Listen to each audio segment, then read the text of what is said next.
Hi guys, tonight Chris and I are going to talk about an intricate part of silhouette shooting, which is actually the relationship between the shooter and the spotter. A good idea is to get a spotter that you can always work with, is there for most of your matches, so you start building a relationship with them. Chris is going to go through a little bit about the spotter responsibilities. Okay, when you're the spotter, there's three different things. You find the spot for the shooter to shoot at, which means, let's say you're shooting rams at 100, and the wind is blowing a little bit left to right. So you're going to hold a little bit on the left of a spot that you found for the shooter, okay? And you make sure that that condition stays the same. You're using your spotting scope, looking for grass, mirage, and anything else that's causing it to move. A little dirt from the neighbor's targets, and etc. And so those conditions are always changing. So keep track of those conditions. The conditions closest to you affect the bullet the most. Okay? And then when you're working with someone like Kathy, it's very difficult to keep her on task.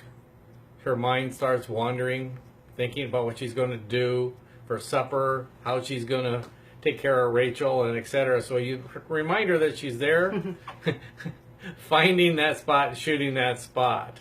So if she was to start reducing her follow through down to less than a second, I will be in her head trying to make sure and saying follow through.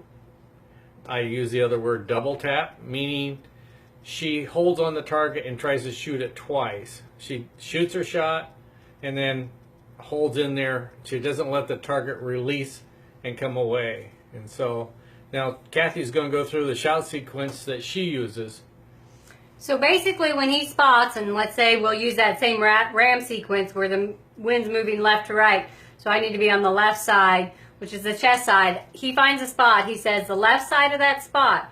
It doesn't matter what else I'm thinking about. When I'm coming down into my position, that's all I'm thinking about is I visualize that spot on the left side. So that's all my mind's thinking about. Then I come down, find that spot on the left side, squeeze and follow through. So he basically gives you that spot, that focus right away. So I'm not thinking about, oh, Fred over there just shot his target, or different things that could be coming in your mind. He gives you that focus, and right then is when I turn it on, think left spot, come down, then I give him feedback on where I was at. We might need to adjust on the next shot, or we might be fine. If there's a condition we're trying to hold, if that condition stays, we're shooting. We're not going to jolly gag around. We're going to keep shooting and keep that condition. And that relationship between the spotter and shooter is really important in silhouette. You might as well take advantage of it and have fun with it. And then after those 5 shots, we'll talk and let mentally come down. But as soon as that timer starts again, and he tells me that spot on the animal, I come up mentally there, shoot my shots, and that's how we do it. So. And then if that condition changes, I literally say stop.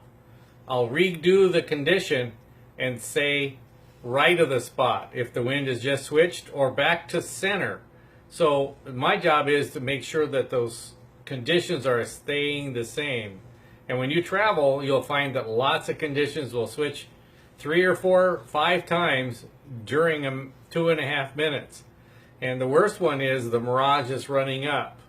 So your target's going to appear to be higher. And when you're a spotter, that's the toughest one to see. But it's a real faint mirage going up. And if you start seeing that, make sure they stay down at that belly line.